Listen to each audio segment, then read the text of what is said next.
وإذا أردنا أن نهلك قرية أمرنا مترفيها ففسقوا فيها فحق عليها القول فدمرناها تدميرا.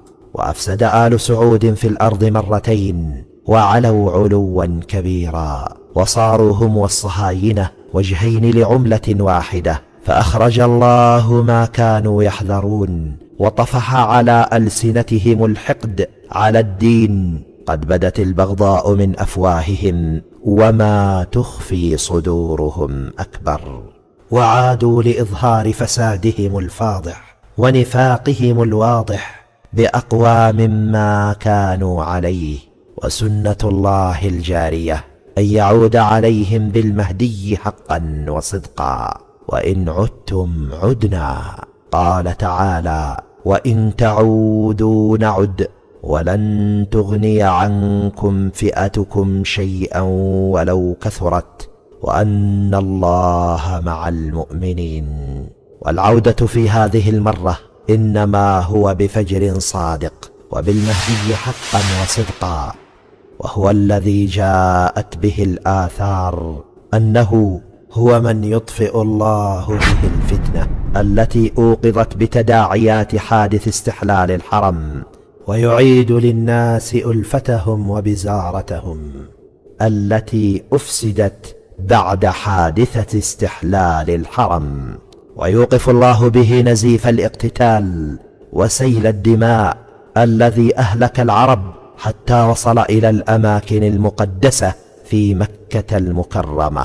فقد جاءت الآثار أن الناس يحجون معا ويعرفون معا على غير إمام، فبينما هم نزول بمنى إذ أخذهم كالكلب، فسارت القبائل إلى بعض فاقتتلوا حتى تسيل العقبة دما.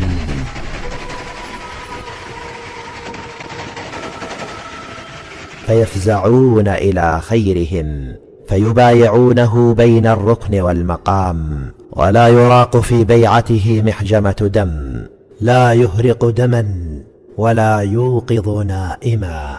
فمن كان نائما في الحرم وقت بيعة الإمام المهدي فإنه لا يستيقظ من نومه إلا وقد تمت البيعة وانفض جمع المبايعين. والمهدي الحق يحثو المال حثوا بعد الحصار الخانق الذي بدأ على العراق ثم الشام وبعد تقطع التجارات والطرق. وقد امتدحت الآثار 7 علماء من آفاق شتى يبايع لكل واحد منهم 313 رجلا.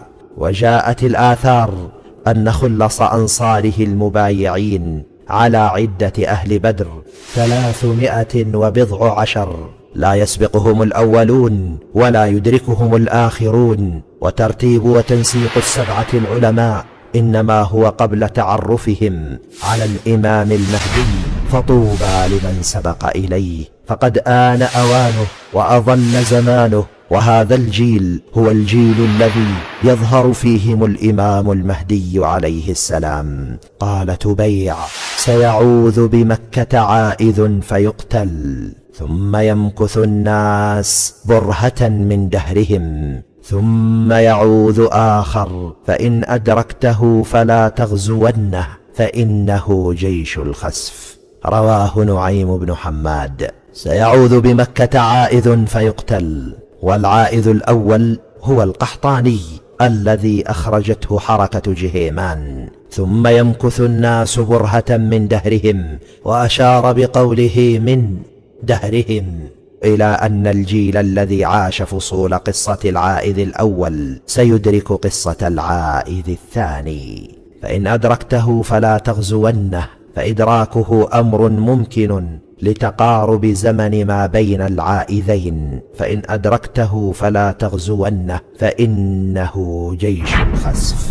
انتهى العائذ الأول بالبيت الحرام محمد بن عبد الله القحطاني، وهو علامة لقدوم العائذ الثاني بالبيت الحرام محمد بن عبد الله المهدي.